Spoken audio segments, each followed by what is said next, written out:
Meus caros senhores e senhoras radioativos, é assim que uma das cartas mais importantes da história da física começa. Escrita por Wolfgang Pauli em 1930 e endereçada aos participantes da Conferência de Física de Tübingen, essa carta fez uma das propostas mais ousadas da história da física. Essa carta resultou em coisas simplesmente inacreditáveis. Ela iniciaria uma linha de pesquisa que levaria alguns dos maiores experimentos já feitos pela humanidade, ela desafiaria a melhor teoria física do século XX, faria o governo canadense emprestar toneladas de água para um experimento, ajudaria dois físicos a entenderem supernovas enquanto eles jogavam pôquer num cassino no Morro da Urca, no Rio de Janeiro, e ainda hoje representa um dos maiores mistérios do nosso entendimento do universo. O que Wolfgang Pauli fez nessa carta foi propor uma solução que, nas palavras dele mesmo, era desesperada, para um problema que na época estava aberto. Era o problema da energia do decaimento beta. E a solução dele para o problema foi indicar a existência de uma nova partícula sem carga, sem massa,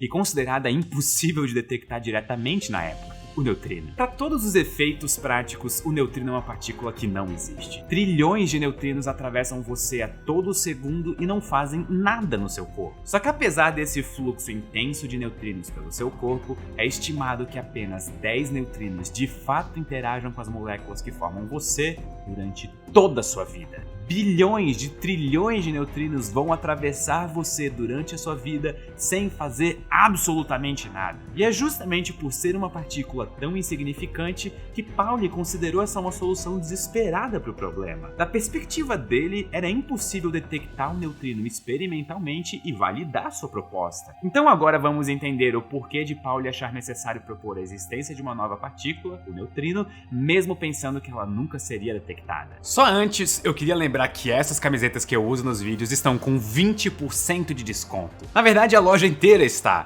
Moletons, camisetas, garrafas e bonés. Se eu fosse você, eu entrava no site uselos.com.br, botava o que der vontade no carrinho e aproveitaria, porque é só enquanto durarem os estoques. Então, se você quiser vestir o universo junto comigo, essa é a melhor oportunidade do ano. E agora, de volta ao problema da partícula, vamos falar sobre o átomo. O átomo é formado por uma nuvem de elétrons de carga negativa orbitando um núcleo de carga positiva composto por duas partículas: nêutrons, que tem carga neutra, como o nome sugere, e prótons, que tem carga positiva. E cuidado quando for comer um elétron, porque eles têm espinho. O núcleo do átomo é o responsável pelas formas mais energéticas de radiação, incluindo a família de processos radioativos chamados decaimentos beta. Um dos exemplos mais famosos é o decaimento beta-.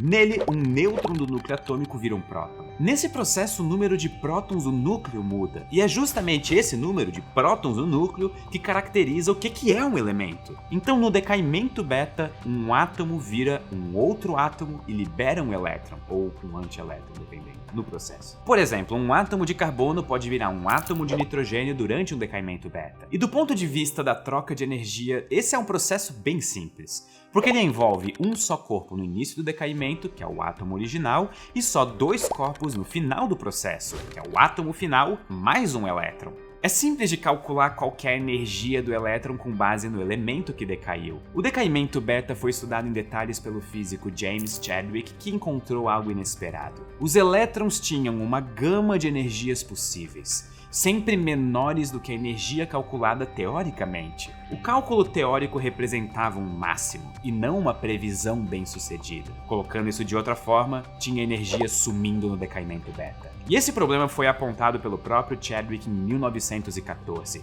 e ninguém soube resolver ele por 16 anos. Alguns físicos mais radicais queriam até abandonar o conceito de conservação de energia, que é um dos princípios mais fundamentais da física e do universo. E a resposta que acabou sendo validada com o tempo foi a de Pauli. Essa energia desaparecida estava sendo carregada pelo neutrino, a nova partícula que ele propôs à existência. Ou seja, no decaimento beta, além de o átomo mudar e liberar um elétron, ele também libera um neutrino. E a diferença de energia do átomo inicial para o átomo final é dividida entre o elétron e o neutrino.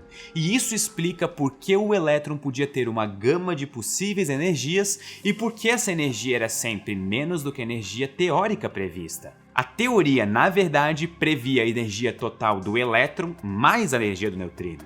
A ideia do Pauli era a melhor ideia para explicar o decaimento beta, e foi aceita por causa disso.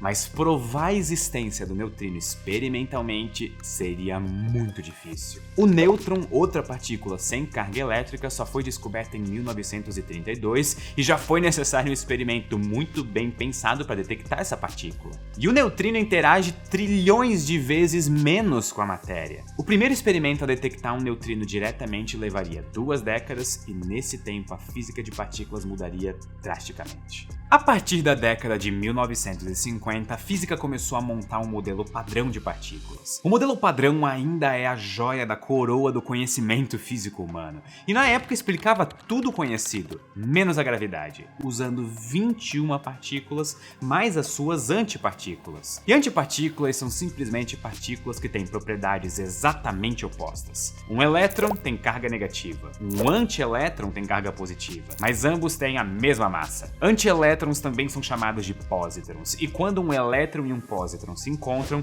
eles se aniquilam perfeitamente, convertendo toda a massa em energia. E isso acontece sempre que matéria e antimatéria se encontram. O modelo padrão inclui as partículas mais fundamentais conhecidas até hoje, separadas em 3 grupos. O primeiro são os quarks, que formam as partículas dos núcleos atômicos, os quarks up e down.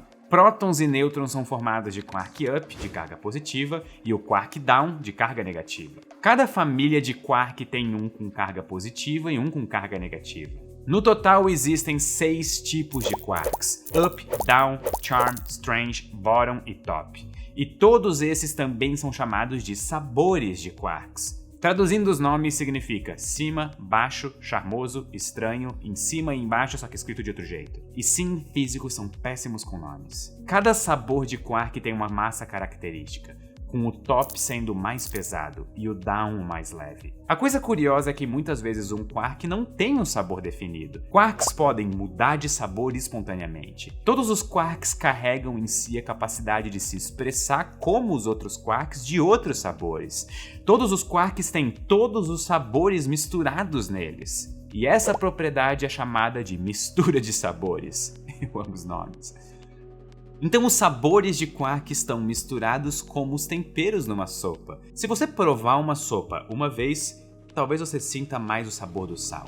E numa segunda vez que você prove, talvez você sinta mais o sabor de pimenta. Um quark que parece um quark top em um momento, pode se comportar como um quark strange em outra. E quanto mais estranho você achar tudo isso, mais perto você está de entender a física quântica. Vale notar que essa mistura de propriedades é estranha, mas ela não é tão incomum assim na física de partículas. Existem mais exemplos de partículas com massa que também se misturam, como os kaons. Os neutrinos também estão no modelo padrão, mas no grupo dos leptons. Os leptons incluem o elétron, que é a partícula mais famosa de todas, e todos os seus primos mais pesados, o muon e o tau. Elétrons, muons e tau são basicamente a mesma partícula, só que com massas diferentes. E cada uma dessas 3 tem um sabor de neutrino associado. Então neutrinos vêm em 3 sabores: neutrino do elétron, neutrino do muon e neutrino do tau. E no modelo padrão, neutrinos não têm massa, e por consequência eles não podem sofrer mistura de sabores. Ou seja, se o neutrino nasceu como neutrino do tau, ele vai continuar sendo o neutrino do tau, pelo menos segundo o modelo padrão. E o modelo padrão também explica por que neutrinos são tão difíceis de detectar. Descontando a gravidade, existem apenas 3 formas de interagir na natureza: via força eletromagnética,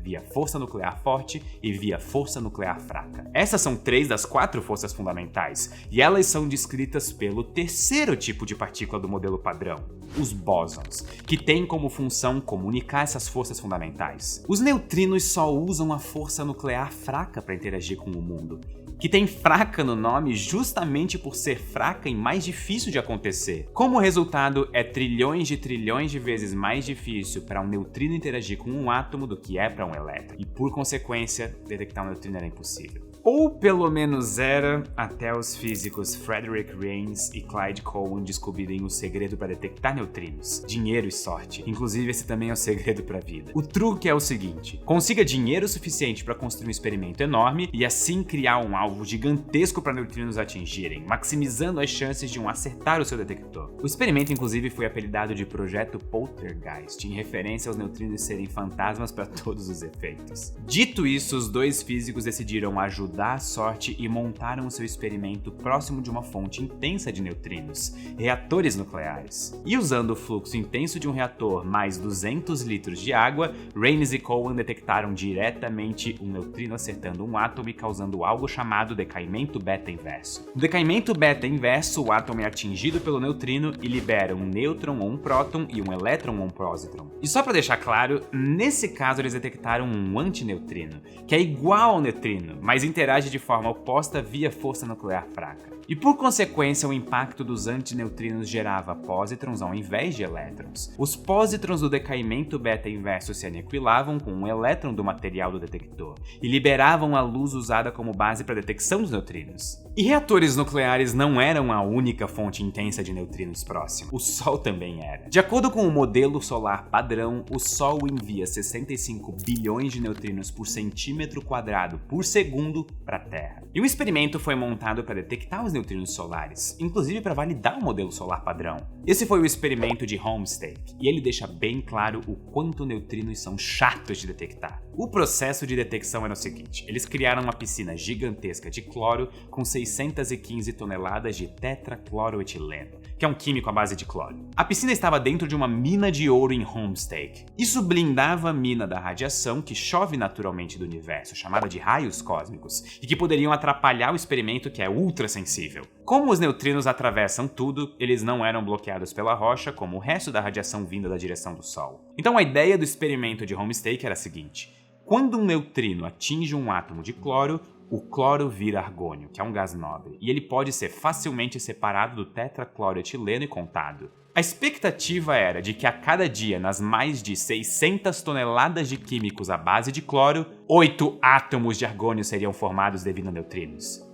Isso é muito pouco. Um fluxo de trilhões de neutrinos atingindo toneladas de material causava 8 interações por dia. E para piorar, o experimento teve um resultado inesperado. Só 3 átomos de argônio se formavam por dia. Então cadê os neutrinos que estavam faltando? Não demorou muito tempo para outros experimentos com neutrinos solares confirmarem o problema. O fluxo de neutrinos parece apenas 1/3 do modelo solar padrão. Mas salvo pelos neutrinos, o modelo solar padrão acertava todas as outras previsões. Então ninguém queria apontar um erro no modelo físico tão bom assim só por causa disso. A solução estava numa proposta do físico Bruno Pontecorvo, que salvava o modelo solar padrão, mas criava um problema para o modelo padrão de partículas. E esse problema não foi solucionado até hoje. A ideia era que os neutrinos também podem mudar de sabor e se misturar, assim como os quarks. Os experimentos com fluxo de neutrinos solar eram sensíveis só aos neutrinos do elétron, até porque era pensado que o Sol só produzia esse tipo de neutrinos. Mas se os neutrinos do elétron pudessem virar outros neutrinos, como o do muon e o do tau, os experimentos detectariam muito menos neutrinos do que o esperado, que era exatamente o que foi visto. Então essa proposta realmente resolvia o problema dos neutrinos faltando, mas levantava outro problema. Para a mudança de sabor de neutrinos acontecer, os neutrinos precisavam ter massa. E o modelo padrão prevê que neutrinos não têm massa. Se a mudança de sabor em neutrinos fosse comprovada experimentalmente, isso seria uma prova direta de que o modelo padrão de partículas está errado. Esse era o problema dos neutrinos solares, uma disputa entre a partícula mais insignificante conhecida na física versus o modelo físico mais preciso da história. E a partícula ganhou depois de uns 30 anos. Nos anos 90, o Observatório de Neutrinos de Sudbury foi montado, e esse experimento tinha como objetivo medir o fluxo de neutrinos solares, incluindo os sabores excluídos dos experimentos originais. O experimento foi montado dentro de uma mina em Sudbury para se blindar de raios cósmicos. O detector continha 1000 toneladas de água pesada dentro de um tanque esférico cercado de detectores de luz. A água pesada foi emprestada pela Companhia de Energia Atômica do Canadá, e eles inclusive foram buscar água de volta quando o experimento acabou. A razão disso é que a água pesada é formada de oxigênio e deutério. Deutérios são hidrogênios que têm um nêutron a mais no núcleo, totalizando um nêutron e um próton por núcleo. Essa água é um material relativamente caro de produzir, mas também é um excelente alvo para neutrinos. E quando um neutrino atingia a água pesada, ele gerava um sinal detectável na forma de prótons, elétrons e nêutrons. A exata cara do sinal dependia de qual tipo de neutrino acertava o detector. Com isso, era possível diferenciar o fluxo de neutrinos do elétron do fluxo de neutrinos do muon e do tau, e descobrir se os neutrinos faltando no experimento de Homestake, na verdade, só não tinham mudado de sabor. E foi exatamente isso que o experimento descobriu. Incluindo neutrinos de todos os sabores, o modelo solar padrão previa corretamente o fluxo de neutrinos solares. Então, parte dos neutrinos que nascem como neutrinos do elétron no Sol viram neutrinos do muon ou do tau até chegar na Terra. Como consequência, neutrinos precisavam ter massa e o modelo padrão de partículas estava errado. A partícula mais insignificante e que menos interage no universo derrotou uma das melhores teorias físicas da humanidade. O que é excelente! Neutrinos são a única evidência de algo errado no modelo padrão dentro do próprio modelo padrão. E por conta disso, a janela de pesquisa que os neutrinos abrem pode ser a chave para entender melhor como o nosso universo funciona. Estar 100% certo é inútil para a ciência. Por exemplo, neutrinos no universo primordial podem estar relacionados com o fato de que o universo é feito de matéria e não de antimatéria, que é um dos maiores mistérios da física moderna. E além disso, detectar neutrinos do Big Bang pode revelar detalhes novos sobre o universo primordial. Os neutrinos também nos ajudaram imensamente a explicar supernovas e restos de estrelas mortas. Quando uma estrela muito grande termina de usar o seu combustível de fusão nuclear, a estrela colapsa em uma supernova, que é um dos eventos mais dramáticos do universo. Uma supernova é uma explosão extrema que sozinha gera mais luz do que todo o resto da galáxia. Se a estrela tiver a massa certa, ela pode deixar para trás, depois da supernova, uma estrela de nêutrons, formada por matéria nuclear pura e bruta. O problema é que aqui também tinha um desbalanço de energia. A energia total da estrela de nêutrons mais a energia emitida na explosão da supernova é menor do que a energia total da estrela antes de explodir em uma supernova. Então tinha algum processo roubando uma parte da energia da supernova. E é aqui que entra o Cassino da Urca, na época em que cassinos existiam no Brasil, lá em 1939. O físico George Gamow e o físico brasileiro Mário Schoenberg estavam discutindo esse problema enquanto jogavam jogos de azar no Cassino da Urca, no Rio de Janeiro. A história, possivelmente apócrifa, fala que eles estavam apostando pouco, mas no fim da noite eles terminaram perdendo muito dinheiro. Só que notar que eles perderam muito dinheiro de pouco em pouco deu para eles a ideia de como uma supernova pode perder parte da sua energia sem explicação, de pouco em pouco, através de neutrinos. Pouco antes da explosão final da supernova, parte da energia do colapso gravitacional vira neutrinos. E como neutrinos interagem muito pouco com a matéria, eles podem fugir com essa energia. E também, como neutrinos não dão muitos sinais de que eles existem, a energia parece sumir. Então, sendo mais preciso, o que eles propuseram foi um mecanismo de resfriamento rápido para estrelas de nêutrons, anãs brancas e supernovas através de neutrinos. E esse processo ficou conhecido como processo Urca, baseado na ideia de que os neutrinos tiram a energia das estrelas de pouco em pouco, da mesma forma que o cassino tirou o dinheiro dos dois físicos. Essa oportunidade perfeita para falar que esse vídeo foi feito em patrocínio. Tô brincando, eu tenho princípios. Não joguem jogos de azar, crianças. E nem vocês, adultos. Eles também inventaram uma justificativa mais técnica para o nome, para ele ser aceito pela comunidade científica. Neutrinos fazem parte essencial dos nossos modelos de estrelas. Eles apresentam um dos limites mais claros da física moderna e podem guardar segredos sobre o universo primordial. E tudo isso começou de uma proposta desesperada de uma partícula quase insignificante em uma carta singela a uma conferência quase 100 anos atrás. Nós nunca sabemos para onde a ciência e o universo vão levar. Meus caros senhores e senhoras radioativos, eu espero que vocês tenham gostado dessa história. Muito obrigado e até a próxima.